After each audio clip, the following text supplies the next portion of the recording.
Good day, Matt here, and this is 30 days of intuitive eating with Megan Macarone, an intention inspired.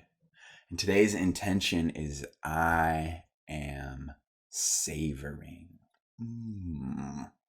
So today, let's learn how the benefits of plate crowding allow more indulging.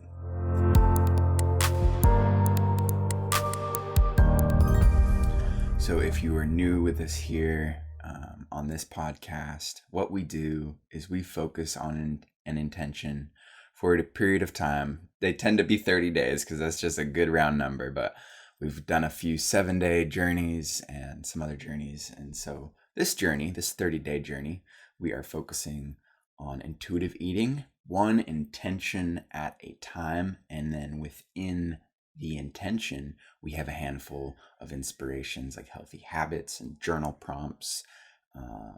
We have some quotes and some creative challenges for us to work on too.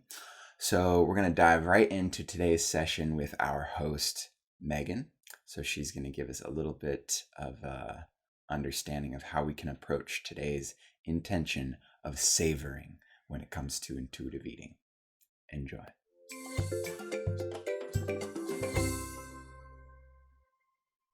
Welcome back to Intuitive Eating Encouraged. Our intention today is to embrace eating for energy.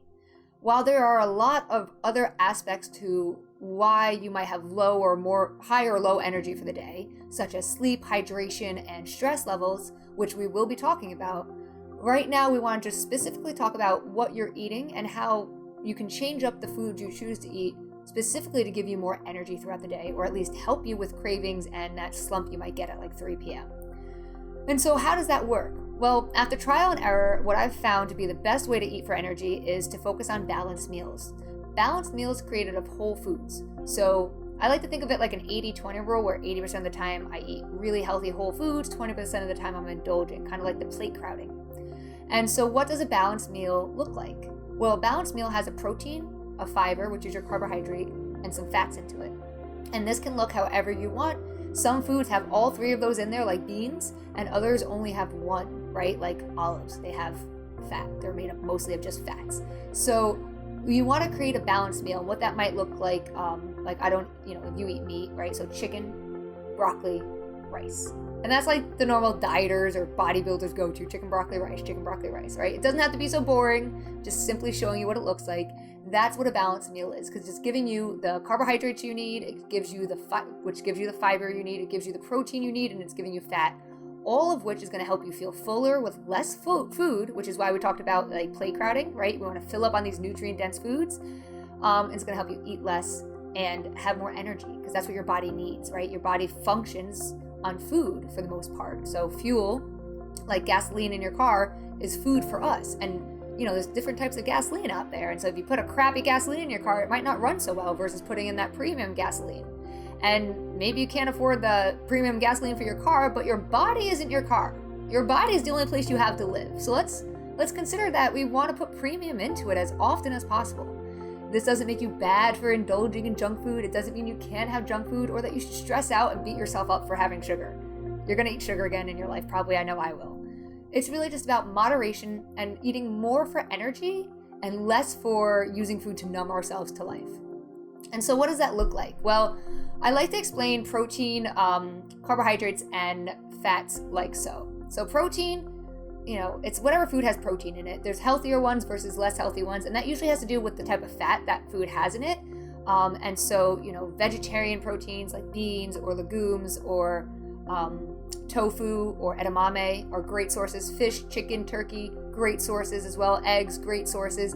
Lean red meats are great sources as well. And then you kind of get into not so great sources of protein. Not bad, but when I say not so great, I just mean like there's a lot of additives. Maybe there's a ton of sodium in it, right?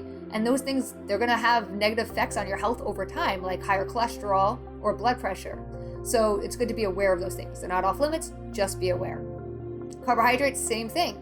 we're looking for whole foods, things that haven't been processed that much. So a whole grain is something like quinoa or rice or oatmeal, right? And I like to explain it kind of like an apple. So here you have this apple, which is a carbohydrate, in case you're wondering, and you just pluck it from the tree. Apple, awesome. And that is the same as like rice or oatmeal or quinoa, right? It just grew and we took it, we maybe washed it, beans, right? And they're ready to go, we eat them.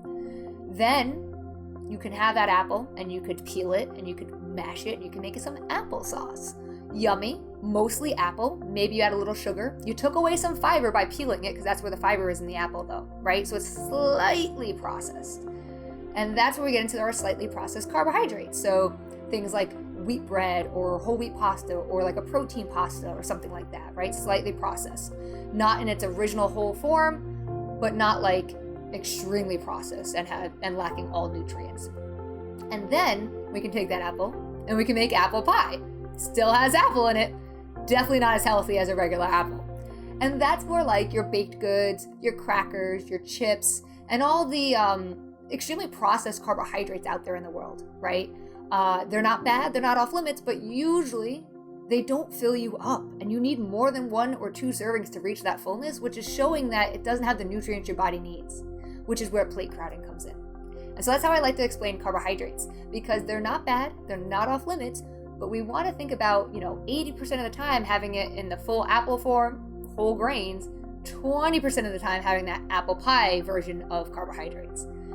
And then when it comes to fats, it's all about your health, right? So with fat, you're really just looking for healthier fats like olives, olive oils, nuts, nut butter, seeds, avocados, and those kind of fats.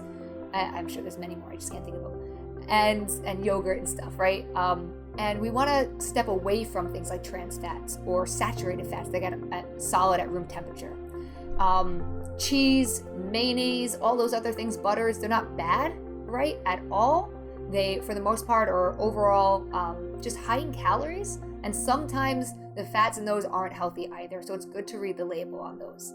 Again, it's not about being perfect and always choosing the healthiest food, but when it comes to eating for energy purposes, you will notice that if you're eating these whole foods more often, you're going to have more energy, you're probably going to have like more regular bowel movements and just feel better in your skin overall, and your skin can even clear up, especially if you have acne, versus eating processed foods, junk foods, and fast foods more often than not is going to leave you sluggish, maybe not going to the bathroom regularly or too much, having like acne and skin problems and just low energy. And so when it comes down to, eating for energy, our goal is to create these meals, eat them for hunger, stop when full, savor each bite, and see how that feels for energy. And you can do an experiment with this. So the eating for energy experiment is that, like one day, for one entire day, just don't eat protein, let's say, right? Just eat like processed carbs and no protein. It's a weird thing for me to tell you to do when you're trying to be healthy, but it's an experiment for you to actually physically experience what that feels like versus the very next day having extremely healthy whole foods with lots of proteins that's filling and seeing like, wow, I have more energy one day than the other because of what I ate. And how fast I ate it and how much I ate still matter here. So that's the experiment you can do if you want to. The last thing I'll say here is talking about snacks.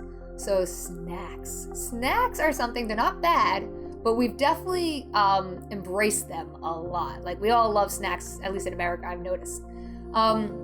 Snacks are not there to fill you up. They are there to bridge the gap between meals, right? To help with hunger until your next meal, which means that snacks are usually like half the size or even smaller than your meal itself.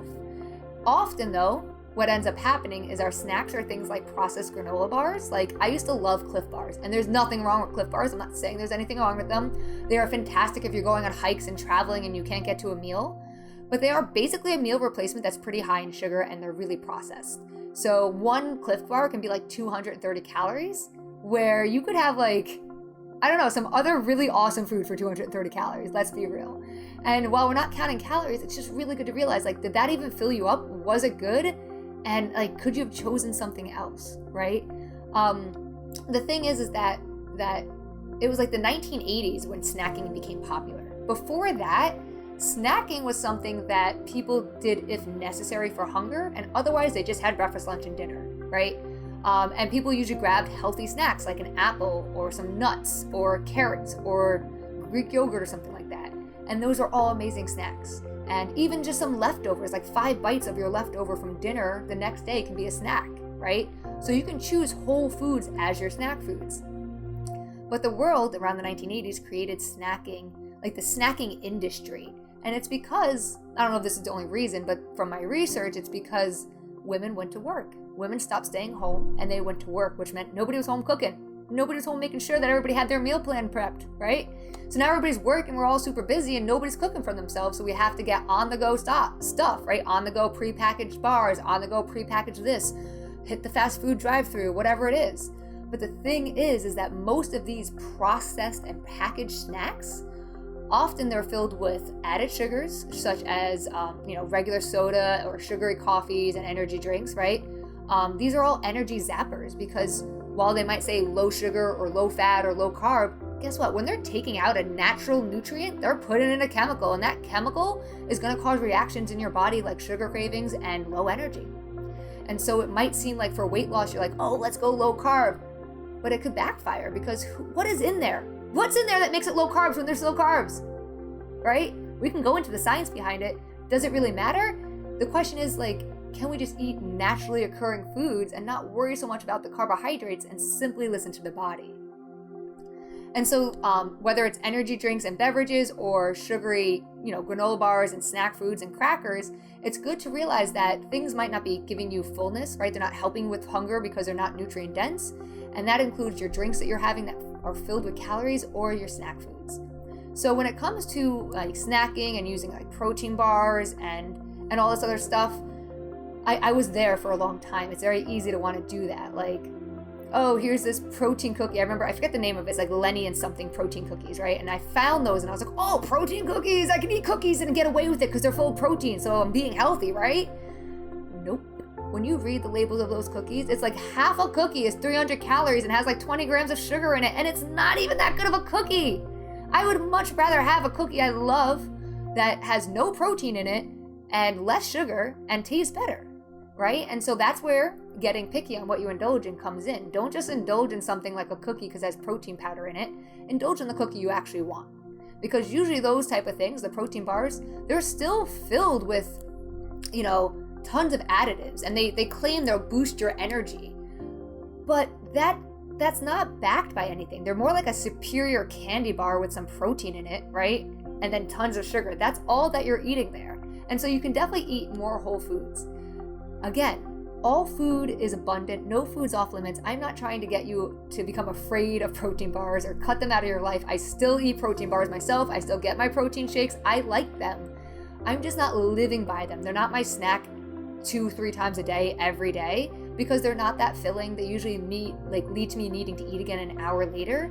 And instead I started to choose whole foods as my snacks. And I use things like bars and quick things like that when necessary, like traveling and hiking and going on a plane or being in a car for a really long time or being in a meeting that I know I can't go eat, right? So they're there to help you adapt to stress and busyness in life.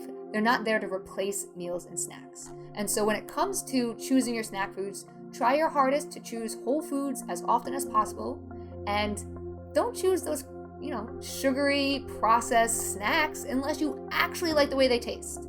If you're just choosing it because you think, hey, this is healthier and I'm trying to lose weight and you don't even like the way it tastes, just stop eating it and go get something you actually like so you don't feel deprived, so you don't feel the need to go overeat or binge or emotionally eat later on tonight.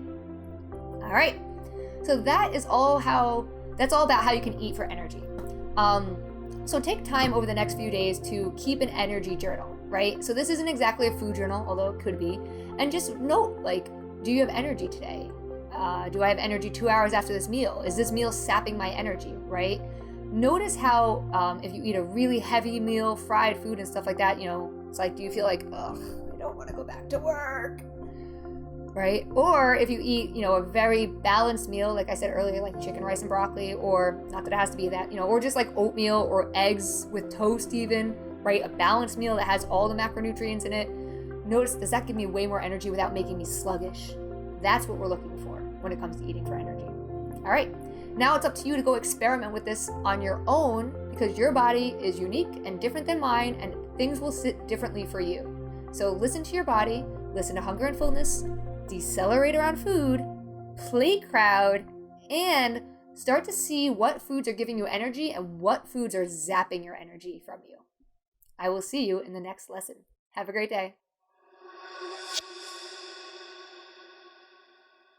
Beautiful. Thank you, Meg. Plate crowding. I've never really considered this in this way, as to be a tool to inspire savoring my food and kind of preventing myself from that judgment that is inevitable when I dive into my mac and cheese. Though what I'm noticing is cheese isn't doing it for me. But thank you, Juniper, for introducing me to the gluten-free noodles with a bunch of nutritional yeast that just is like this cheesy texture and taste. Oh my gosh. But even then, if I eat a whole bunch of that, a little bit of guilt involved. So to plate crowd, to spread out, still have that thing. And since there will be less of it, I will get to savor it more and enjoy it more and have more nutrients, feel more balanced, feel more whole, feel more satiated by introducing some other essential food groups. Brilliant. Awesome. Thank you, Meg. That's beautiful. Okay, diving into our healthy habit for the week, which is to chew your food. And today, maybe chew and savor your food as much as possible. We've been counting our chews each day. Today, we're going to up it a chew. Try chewing your food 23 times per bite. At some point today, when you're eating your sushi roll, just be like, you know what? I'm going to count my bites. You might be surprised. You might be like, wow, I usually just chew 10 times and then swallow. Or maybe you're already chewing 50 times. You don't know until you count. So let's do it. Okay. I have here my beloved dates. Next to another dearly beloved nut butter. With like 6 different kinds of nuts in here. It's insane. All right, you got a food with you? Maybe you just come grab an apple that's near you or something, and let's chew some food together and count 23 bites to see what that feels like. Ready? Cheers.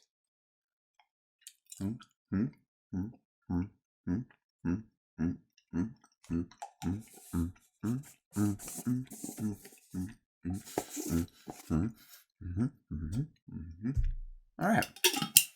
You know what? I had to give that date and PB a couple more chews, but that actually felt right. I did notice, like, after 5 bites, I'm like, I could swallow this right now and go for another. But to just chew. I've joined a new religion.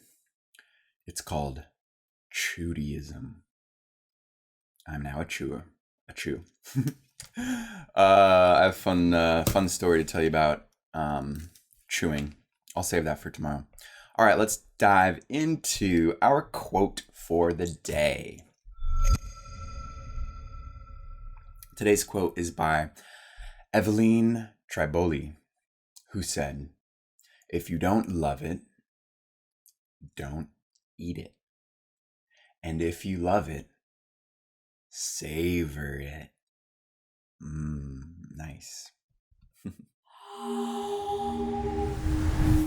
All right, get your journal out and let's dive into today's journal prompt. Our question for today is, considering nothing is off limits, how can you enjoy all the foods you love even more without overeating them? So go ahead and give yourself a moment, maybe hit pause and journal on this question.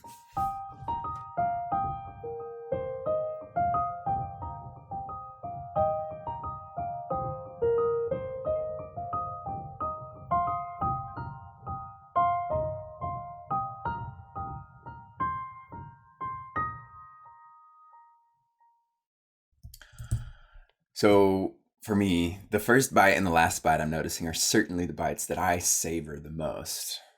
And when there are less bites to be had in between, they're just savored that much more. And I love this idea of plate crowding because I sense the savoring will begin even before I start eating, when I'm consciously choosing to start with a smaller, more ideal sized portion.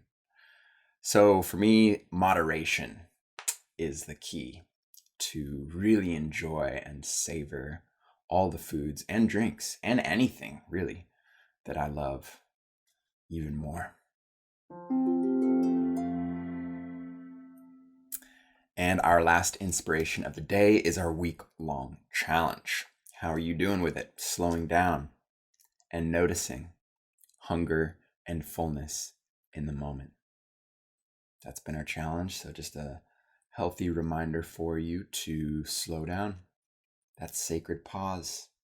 Maybe when the emotions are high, the thoughts are swinging left and right. And at least for me, I'm like, okay, I'm going to eat something because, gotta eat. And that for me feels like I'm being productive in a sense. And yeah, thank you, gods and goddesses, for my fast metabolism. But that's slowing down, and I need to get a little more serious with slowing down and checking in with my emotional eating. So I've been enjoying it, slowing down and noticing hunger and fullness in the moment. And that wraps up today's intentional session on savoring. Thank you so much for joining. If you would like to connect with the community who are going through this course together, there is a link down in the description to pop over to the activity feed, and you can get connected, see what everyone else is going through, support one another on our intuitive eating journeys. It is quite a joy. So sweet to see what everyone is sharing. Thank you all for your contributions. Certainly is what makes this journey what it is. Beautiful. All right, so tomorrow our intention is I am energy. And we're going to explore how to just the perspective on eating for energy and how that might shift some things around. So really looking forward to that. Until then, enjoy savoring life. Peace and love.